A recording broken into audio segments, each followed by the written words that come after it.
안녕하세요, 여러분. 생명과학 원 시간입니다. 지난 시간의 마지막에 시간 관계로 여유 없게 여러분 갑자기 끝났죠?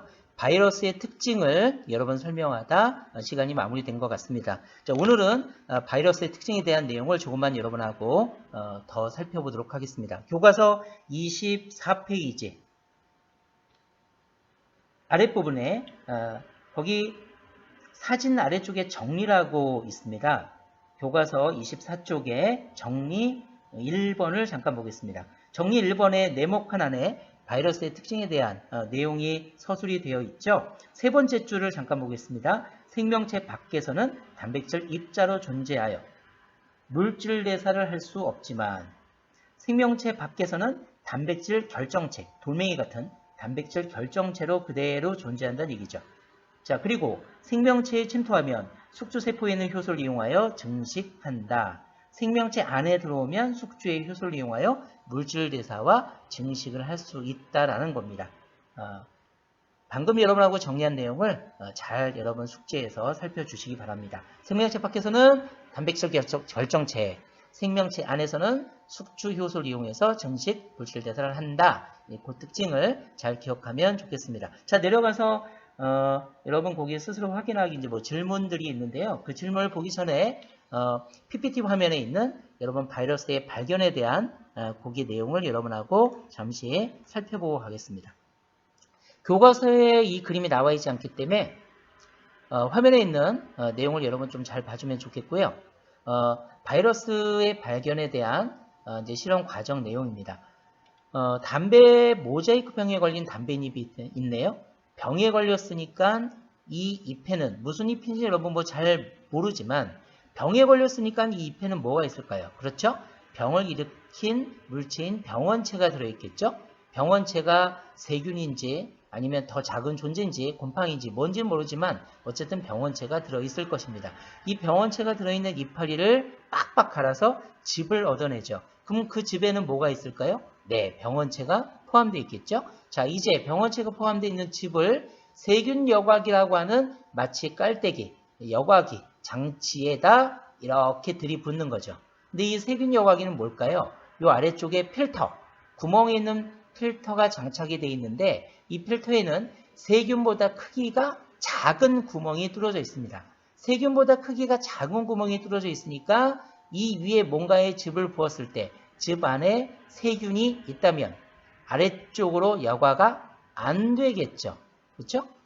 다시 한번 요 여과기 장치에는 세균보다 크기가 작은 구멍이 뚫어져 있기 때문에 즙을 들이부었는데 즙 속에 세균이 있다면 통과가 된다 안 된다? 네, 안 됩니다. 내려가지 못하게 되겠죠. 그죠? 자, 그러면 즙을 들이부었는데 쭈루룩 여과가 돼서 여과액이 아래쪽에 모였다. 그 여과액에는 뭐가 확실히 없다고 얘기할 수 있을까요? 네, 세균이 확실히 없겠죠. 왜? 위에서 다 걸리니까. 그래서 이 세균 여과기로 걸은 여과액 아래쪽에 내려온 액에는 세균은 확실히 없습니다. 자, 이제 이 세균이 없는 여과액을 건강한 단면잎에 갖다 발라줍니다. 근데 여기 중간에 여러분 삽입 표시를 하나 해주고 일부라고 좀 적어줄까요? 여과액을 전부 이파리 전체 면적에 바르는 건 아니고요. 여과액을 이 건강한 단면잎 일부에 이렇게 바릅니다.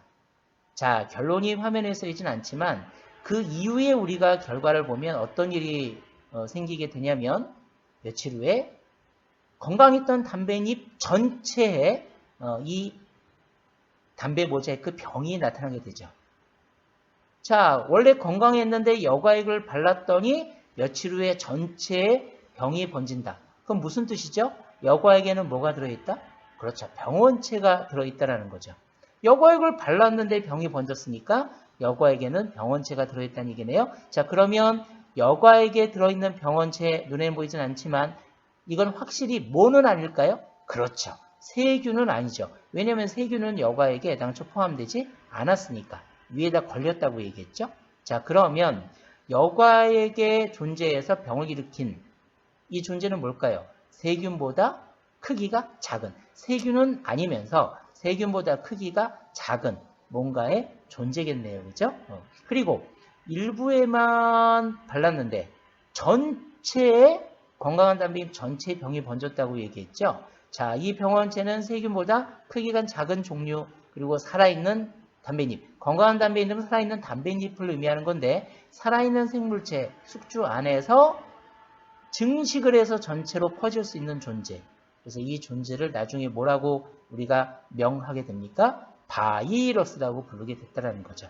담배 모자이크 바이러스라고 나중에 칭하게 되었는데, 이 바이러스를 발견한 계기가 되는 그런 실험 내용이었습니다. 네, 실험 내용 잘 기억해 주면 좋겠고요. 다음 내용 넘어가겠습니다. 자, 이제 여러분 교과서에 나와 있는 지금까지 살펴본 내용을 가지고 여러분 몇 가지 특징을 조금 정리해보고 또 다음 내용을 보겠습니다. 생물의 특성 우리가 앞에서 살펴봤는데요. 몸이 뭘로 구성되어 있었죠? 그렇죠. 세포로 구성이 되어 있었죠.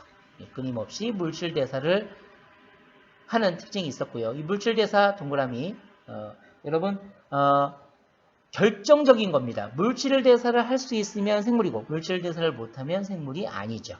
결정적인 그 기준점이 되는 특징이 물질 대사라는 특징이죠. 그리고 생물의 특징 중에 하나가 자극에 대해서 반응한다. 근데 이건 조심하라고 그랬죠. 무생물도 반응을 보이게 되는 경우가 있습니다. 그리고 체내 상태를 항상 일정하게 유지한다. 항상성이죠. 수정란이 발생을 통해 개체가 되고 어린 개체는 생장한다. 발생과 생장. 자, 그 다음 생명의 특성 중에 하나. 생식과 무엇으로? 생식과 무엇으로? 네, 그렇죠. 유전현상으로 종족을 유지한다. 환경에 적응하며 진화한다. 차이점은 그냥 변화는 적응, 유전자의 변화, 돌연변이 이런 말이 나오면 진화에 해당된다 얘기를 했었습니다. 자, 교과서 24페이지 하단 부분에 스스로 확인하기 문제를 살펴보겠습니다. 1번, 생물의 특성 10가지를 쓰시오. 자, 앞에서 우리가 생물의 특성을 배웠었죠. 세포로 되어 있다, 물질 대사를 한다, 이외에 여러 가지 특성에 대해서 우리가 살펴봤었습니다. 네, 이런 생물의 이제 특성들이 있었죠. 뭐 몇 가지라고 해서 여러분이 이제 전부 다 암기해야 되는 건 아니고요. 쭉 흐름을 여러분 이해하면 좋겠는데 일단 자극에 대한 반응, 뭔가 대꾸가 되고 있죠. 그리고 발생하다, 생장을 한다. 생식을 하는데 유전현상을 보인다.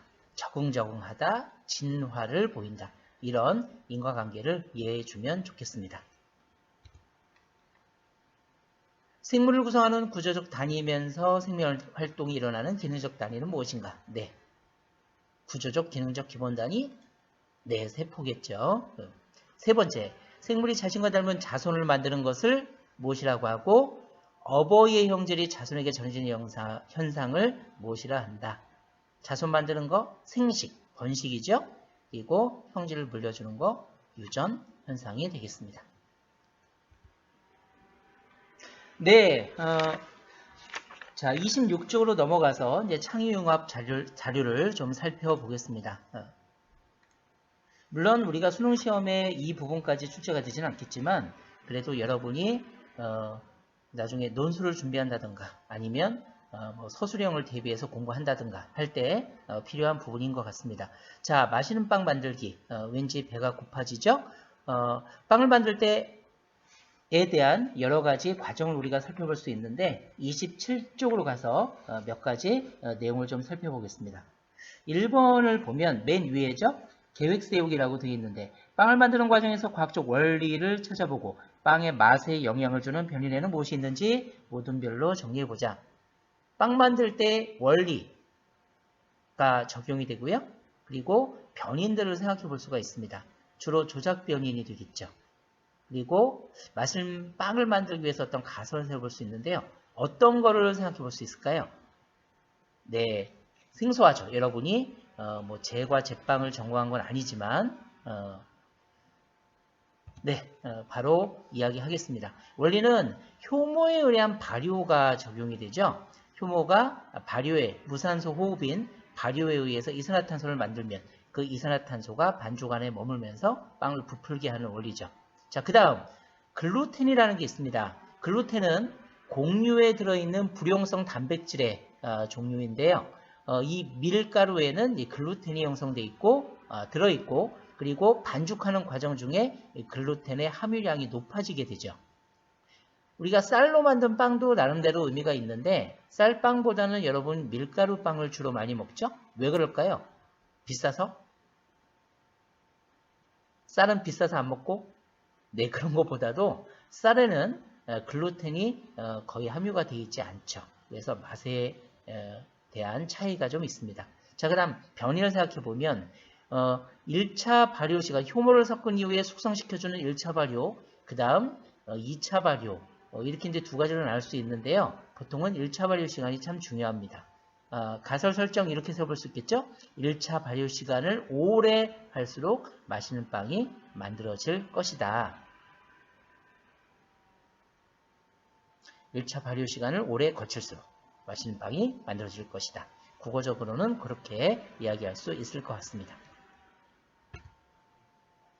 자, 27쪽에 4번 장 가볼까요? 빵 품평회를 열고 다른 모둠의 결과를 종합하여 맛있는 빵을 만들기 위한 조건을 정의해보자. 자, 어떻게 하면 좀 맛있는 빵을 만들 수가 있을까요? 반죽을 할 때 강하게 치대요. 방금 전에 얘기했습니다. 무엇이 잘 형성되게? 네, 글루텐이 잘 형성되게 하면 좋겠죠. 그리고 무슨 시간을 충분히 길게 하면 좋을까요? 아까 여러분에게 얘기했었는데요. 1차 발효 시간을 충분히 길게 하면 좀 더 맛있는 빵이 만들어질 수 있을 것 같습니다. 네, 이제 여러분 넘어가서 교과서 28쪽에 스스로 마무리하기 개념을 잘 요약을 해 놓았는데요. 거기 빈칸들이 보이죠? 여러분이 읽고 채워주시기 바랍니다. 자, 선생님하고는 29쪽으로 가서요. 개념 적용하기에 대한 문제 그리고 뒤에 서술형 문제를 같이 살펴보도록 하겠습니다. 자, 내려가서 3번 문제부터 좀 살펴보겠습니다. 같이 풀이하지 않는 문제는 여러분이 한번 개별적으로 풀어보고 친구하고 또 의견을 나눠보시기 바랍니다. 자, 3번 문제. 다음은 플레밍이 페니실린을 발견한 실험의 내용이다. 네모칸 안에 실험 내용이 적혀져 있고요. 이 실험에서 실험군과 대조군을 찾아 각각 쓰시오. 선생님이 미리 밑줄을 좀 그어 보았는데 실험군 대조군 뭐라고 했습니까? 실험 목적을 위해서 변화를 주면 실험군이고 비교하는 그냥 대상이면 대조군이죠. 푸른 곰팡이를 접종한 게 우리 실험 목적의 타겟이 되겠죠. 그럼 푸른 곰팡이를 접종한 세균 배양 접시 이게 실험군이 될 거고요.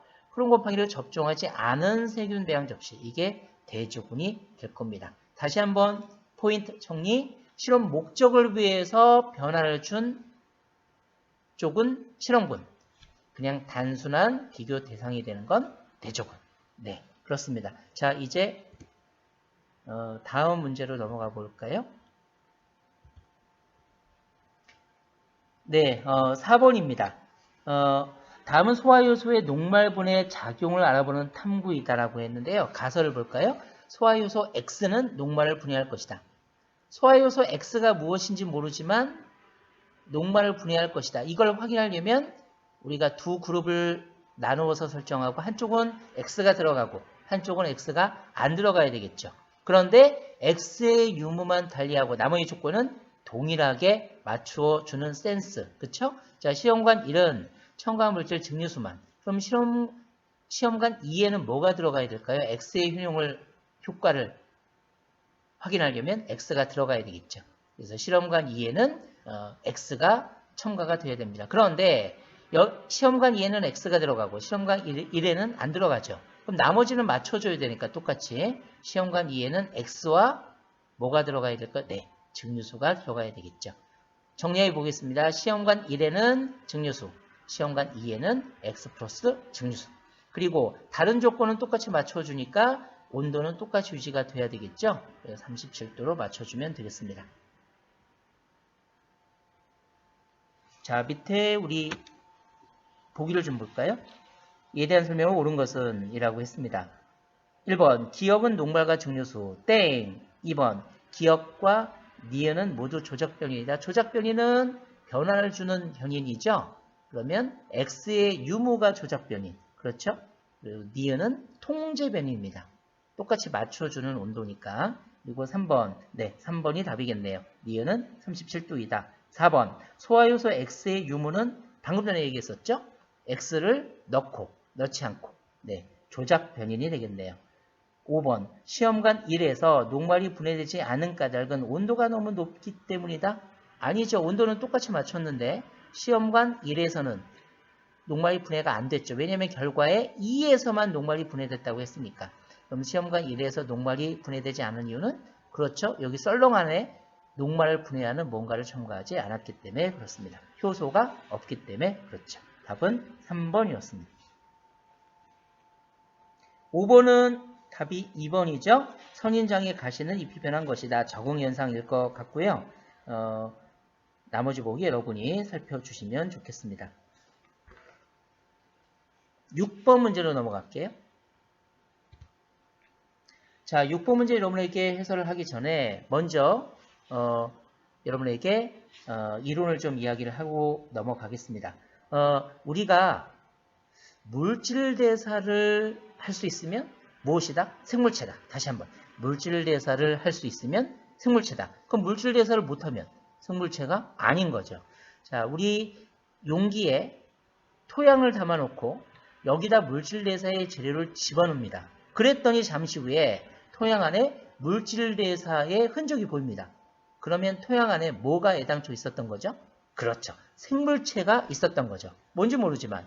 왜냐하면 물질 대사는 다시 한번 누구만 할 수 있는 거다? 생물체만이 할 수 있는 거다. 라는 거죠. 그래서 물질 대사 여부를 가지고 생물체가 있다 없다 이야기를 할 수 있겠습니다. 자, 그러면 물질 대사의 재료로 우리가 예를 들어서 토양 안에 이산화탄소와 빛을 넣어 주었다. 물론 빛은 에너지의 공급원이지만 이산화탄소와 빛을 넣어 주었다. 이건 뭐의 재료죠? 네, 광합성의 재료네요. 그러면 광합성의 재료를 넣어 주었다. 그리고 얼마 후에 토양 안에서 광합성이 막 일어난다. 그럼 무슨 뜻이죠? 토양 안에는 뭐가 애당초 있었다? 네, 광합성 생물이 존재했다라는 겁니다. 자, 두 번째. 이번엔 유기물인데요. 유기물은 무엇의 재료죠? 네, 세포호흡의 재료입니다. 다시 한번 유기물은 세포호흡의 재료죠. 그러면 세포호흡의 재료가 되는 유기물을 넣어주었다. 그리고 얼마 후에 호흡이 막 일어나더라. 그럼 토양 안에는 애당초 뭐가 있었다? 네, 세포호흡을 할 수 있는 생물체가 있었다. 라는 겁니다. 근데 광합성이나 호흡은 둘 다 뭐죠? 네, 물질대사의 종류죠. 동화작용의 대표적 종류, 이화작용의 대표적 종류. 그래서 물질대사, 광합성과 호흡과 같은 물질대사는 누구만 하는 거다? 생물체만이 하는 거다라고 말씀을 드렸습니다. 그러면 6번을 여러분하고 살펴보겠습니다. 그림으로 화성에 생명체가 있는지 알아보기 위해 실험 중 일부를 나타낸 것이다. 화성 토양에 생명체가 있다면 가와 나에서 방사성 기체가 검출될 것이다. 방사성 기체에 대해서 또 설명하면 여러분 시간이 너무 많이 가기 때문에 실험 내용에 대한 결론만 이야기를 하겠습니다. 여기 방사성 물질에 대해서 너무 여러분이 초점을 맞추어서 본 내용을 또 잊어버리지 말고요. 자, 그림에서 여러분에게 강조하는 포인트를 좀 잘 받아들여주면 좋겠습니다. 왼쪽 그림을 보겠습니다. 토양이 있네요. 화성 토양을 보았는데 이산화탄소죠? 물론 C14 방사성 탄소가 포함된 이산화탄소인데요. 방금 전에도 얘기했죠? 일단 이산화탄소라는 게 중요하다고 얘기했습니다. 이산화탄소와 빛을 넣어줬네요. 이 뭐의 재료죠? 뭐와 관계가 있는 공급원이죠? 네, 광합성이지. 광합성의 재료를 넣어줬습니다. 그러면 이거는 뭘 확인하겠다는 겁니까? 토양 안에 광합성 생물이 있는지 없는지를 알아보겠다는 실험이죠. 광합성은 물질대사의 종류죠. 자, 그럼 두 번째 그림 보겠습니다. C14으로 표지된 역시 C14 방사성 탄소인데요. C14을 표준의 영양소의 밑줄. 탄소가 들어간 영양소. 이거 뭐죠? 네, 글자는 써있지 않지만 유기물입니다. 네, 유기물 아까 뭐라고 했었죠? 뭐의 재료? 세포호흡의 재료. 그럼 세포호흡의 재료를 넣어줬네요. 토양 안에. 그럼 잠시 후에 토양에서 세포호흡의 흔적이 막 보이면 뭐가 애당초 존재하는 거다? 세포호흡을 할 수 있는 생명체가 존재하는 거다. 라는 거죠. 그래서 과합성의 재료를 넣어줬다. 유기물, 세포호흡의 재료를 넣어줬다. 이건 뭘 보겠다는 겁니까? 왼쪽은 과합성 생물이 존재하는지를 보겠다라는 거. 오른쪽은 애당초 세포호흡을 할 수 있는 생물체가 존재하는지를 보겠다는 실험이죠. 그런데 과합성과 세포호흡은 무슨 대사의 종류? 물질 대사의 종류죠. 자, 문제 풀겠습니다. 6번. 이 실험에서 생물의 존재를 확인하기 위해 이용한 생물의 특성으로 옳은 것은 네, 과합성, 세포호흡의 여부를 확인하고자 하는 겁니까? 물질 대사. 그렇죠? 네, 7번 문제 살펴보겠습니다. 그림과는 박테리오파지, 그림자는 식물세포를 나타내는 것이다. 전형적인 바이러스의 구조이죠. DNA 사슬, 그리고 바깥쪽은 전부 다 단백질 껍질입니다. 가지고 있는 거 탈랑 두 가지, DNA와 단백질 껍질. 자, 그리고 나의 그림을 보면 전형적인 식물세포의 그림이죠. 핵이 있고요. 그리고 주변에 깨알처럼 되어 있는 리보솜, 그리고 리보솜이 이렇게 붙어있는 소포체입니다. 분홍색으로 보이죠? 여러분에게. 그리고 골지체가 있고요. 그리고 식물세포의 트레이드마크, 연목체가 보이죠? 그리고 미토콘드리아. 여기 파란색의 커다란 덩어리는 뭘까요? 액포입니다. 물주머니, 물과 여러가지 색소, 노폐물을 함유하고 있습니다. 식물세포가 나이 들면 이렇게 액포가 커지게 되죠. 나중에 액포로만 거의 대부분 채워지게 되기도 합니다. 자, 내려가서 교과서 30페이지 7번이었죠. 이에 대한 설명으로 옳은 것만을 보기에서 있는 대로 고른 것은 기억. 가는 DNA와 단백질 껍질로 이루어져 있다. 네, 그렇고요. 갖고 있는 것 딸랑 두 가지라고 그랬죠. 니은. 가는 살아있는 세포 안에서만 물질 대사를 한다. 만, 동그라미, 만. 바이러스는 살아있는 세포 안에서만 물질 대사 증식을 하고, 세균은요. 세균은 밖에서도 하고 안에서도 합니다. 세균은 숙주 밖에서 독립적으로도 물질 대사 증식하고요. 그리고 숙주 안에서도 물질 대사와 증식을 할 수 있죠. 이게 바이러스와 세균의 결정적인 차이점이죠. 그 다음 디귿. 가와 나는 모두 유전 물질이 있다. 가 그리고 나의 해간의 유전 물질이 있겠죠. 네, 기억, 니은, 디귿 모두 다 맞습니다. 자, 그 다음 8번으로 넘어갈게요. 8번. 과학의 탐구 과정. 딱 보니까 가에 가설을 세웠다. 그럼 연역적 탐구 과정이죠. 연역적 탐구 과정은 여러분이 잘 알고 있는 과정인데, 근데 조금 초기 단계가 혼동스럽기도 합니다. 선생님하고 같이 한번 살펴보겠습니다. 다음은 에이크만이 각기병에 대해 탐구한 과정을 순서 없이 나열한 것이다. 각기병, 다리 각자죠. 다리에 문제가 생겨서 제대로 걷지 못하거나 다리가 좀 변형이 되는 이런 이제 질병인데, 비타민이 부족해서 일어나는 그런 이제 질병이죠. 자, 순서대로 한번 살펴보겠습니다. 가부터 먼저 볼까요? 뭐뭐라고 가설을 세웠다? 아, 고맙죠. 가설 설정 단계입니다. 그 다음 나의 과정이 길게 되어 있는데 다부터 먼저 좀 볼게요. 각기병 증상을 보이던 닭이 나은 것을 보고 각기병이 낫게 된 까닭이 무엇인지 궁금해졌다. 마지막에 결정적이죠. 무엇인지 궁금해졌다. 문제 인식. 그렇죠? 문제점을 이제 찾게 된 겁니다. 그 다음 나 과정을 잠깐 볼게요. 의문을 해결하기 위해 뭐뭐를 알아냈다. 의문을 해결하기 위해라고 얘기했네요. 그러면 문제점을 찾은 다음에 의문을 해결하기 위해 이런 걸 알아봐야 되겠죠. 그래서 다 과정 다음에 나가 와야 됩니다.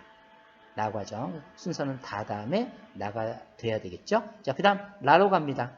어쩌고저쩌고 고맙죠. 끝에 결론을 내렸다. 결론 도출. 마의 과정으로 갑니다. 백미를 먹인 집단에 의해서는 각기병이 발생했지만 현미를 먹인 집단 B에서는 각기병이 발생하지 않았다. A에서는 이렇게 됐고 B 집단에서는 이렇게 됐다. 결과를 본 거죠. 결과, 자료 해석 과정. 자, 그 다음 닭을 두 집단 A와 B로 나누고 집단 A에는 백미를 먹이고 집단 B에는 현미를 먹여 길렀다.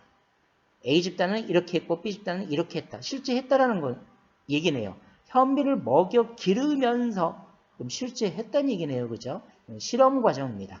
탐구, 설계 및 수행 과정, 실험 과정. 자, 그러면 교과서 보겠습니다. 밑에 1번. 탐구 과정을 순서대로 옳게 나열하시오. 순서 어떻게 찾으면 될까요? 보통 우리가 연역적 탐구 과정, 관찰, 문제인식 이렇게 진행이 됐죠? 여기서 관찰을 잡고 찾으려고 하면 좀 어려워집니다.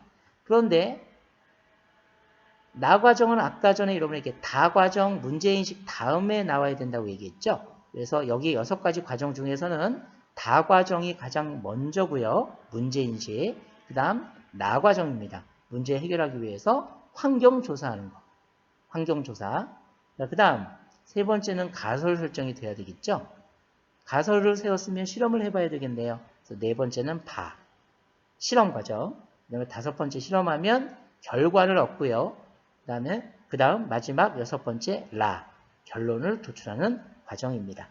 그래서 순서는 다, 나, 가, 바 과정, 그리고 마, 라 이렇게 진행이 되겠죠. 네, 교과서 2번입니다. 가의 기억에 해당하는 가설을 쓰시오. 가설을 빈칸으로 두었네요. 자, 뭐가 돼야 될까요? 문장을 여러분 제각각 만들 수 있는데 가설은 뭐라고 그랬습니까? 잠정적인 결론. 아직 결론을 얻지는 않았는데 실험하기 전에 잠정적으로 결론을 내려보는 거라고 얘기를 했었죠. 자, 그러면 결론을 보겠습니다. 현미에는 각기병을 예방하는 물질이 들어있다. 그럼 잠정적 결론인 가설은 현미에는 각기병을 예방하는 물질이 들어있을 것이다. 라고 생각하고 가설을 세우면 되겠죠. 네, 됐습니까? 자, 그 다음 3번. 이에 대한 설명으로 옳은 것만을 보기에서 있는 대로 고르시오. 기억, 땡, 연역적이죠. 연역적, 가설 설정이 결정적입니다. 그럼 니은, 종속변이는 결과라고 했는데요. 종속변이는 각기병의 발생 여부. 네, 맞습니다. A 집단하고 B 집단하고 어디에서 각기병이 발생하는가. 이게 결과죠. 종속변인. 그 다음 디귿. 백미를 먹인 집단은 실험군, 현미를 먹인 집단은 대조군이다. 아, 이거 여러분 A 집단, B 집단. 한쪽은 A 집단은 백미, B 집단은 현미. 그런데 여러분이 둘 중에 하나 실험군, 대조군 당연한 건데 헷갈릴 수 있습니다. 뭘 보고 우리가 찾아야 될까요? 실험 목적에 부합돼서 변화를 준 집단이 실험군이죠. 그러면 우리가 지금 현미에 뭔가 들어있어서 효과가 있을 거라고 생각하고 현미를 먹였겠죠? 그러면 여기에선 현미를 먹인 집단 B가 실험군, 그리고 여전히 그냥 백미를 똑같이 먹인 집단 A가 대조군이 되겠습니다. 현미의 효과를 알아보려고 하는 실험이기 때문에 현미를 준 집단이 실험군이 되겠죠. 네, 디귿 보기 틀렸고요. 리을, 다에서는 변인 통제를 해야 된다. 네, 다 과정은 실험 과정이죠. 실험을 수행할 때 우리가 변인 통제를 합니다. 네, 다음은 31쪽의 핵심 역량 키우기, 서술형에 해당이 되겠죠? 거기 2번 문제 살펴보겠습니다. 교과서에 여러분 표 왼쪽에 질문을 좀 읽어보면 거기 조작 변인이 크게 3가지 정도로 판단이 되죠?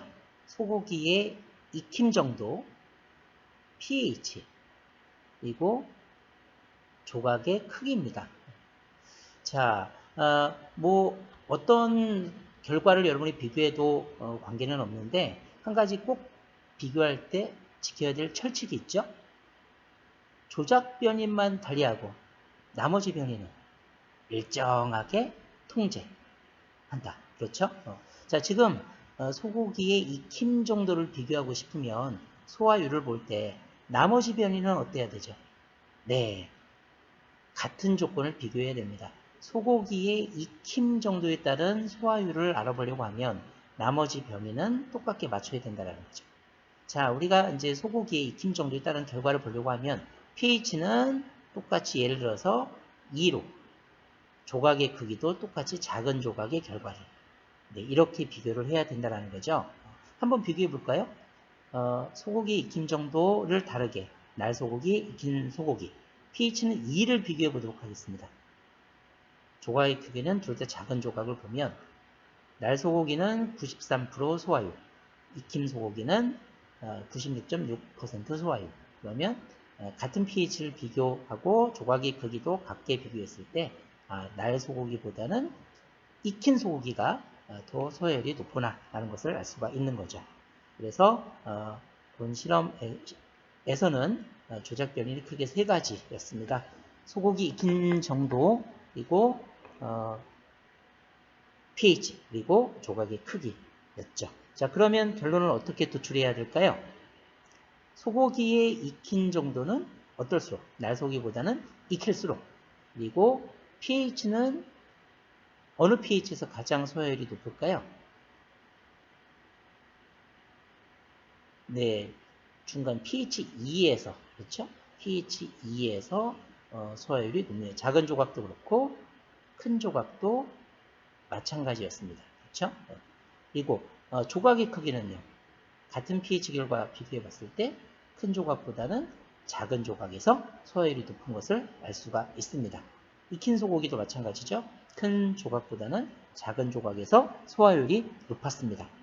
네, 그래서 그렇게 여러분이 익힘 정도, pH, 조각의 크기 이 세 가지에 대한 결론을 내리면 되겠고요. 그 다음에 3번으로 가서 그 다음 문제 살펴보겠습니다. 한번 읽어볼게요. 높은 산에 오르거나 심한 운동을 하면 몸에서 땀이 나고 심장박동이 빨라진다. 심지어 숨이 가빠서 제대로 숨을 쉴 수 없을 때도 있다. 이러한 현상이 나타나는 까닭을 생물의 특성과 관련지어 설명해 보자. 세 가지를 얘기했습니다. 땀이 나고 심장박동 빨라지고 숨이 가쁘다. 그러면 땀이 난다. 이건 뭐하고 일단 관계가 있습니까? 땀이 왜 나죠? 체온이 높아지니까 땀을 발산시켜 체온을 내리려고 하는 기작이죠. 그렇죠? 체온 유지하고 관계가 있고요. 그 심장박동이 빨라지는 것은 네, 혈액의 흐름을 빨리 해서 빨리빨리 포도당 같은 에너지원을 조직세포에 공급하기 위해서 심장박동이 빨라집니다. 숨이 가쁜 건 왜 그럴까요? 빨리빨리 뭘 받아들여야 될까요? 네, 그렇죠. 산소입니다. 산소를 공급하기 위해서 숨이 가빠지는 거죠. 그러면 이 세 가지를 우리가 정리해보면 체온 유지, 그리고 조직세포에 원래대로 빨리빨리 양분을 공급하고 또 산소를 원래대로 공급하고 일정하게 체내에 필요한 것들을 유지시키는 거죠. 자, 무슨 성하고 관련이 있겠습니까? 네, 단어가 떠오르시나요? 그렇죠. 항상성과 관련이 깊습니다. 자, 4번 문제는 여러분이 한번 읽고 요즘에 우리 유행인 코로나19하고도 관련이 있는 그런 내용이죠. 읽어보시고 답을 생각해 보시기 바랍니다. 자, 오늘은 여기까지 강의를 마무리하겠습니다. 수고하셨습니다.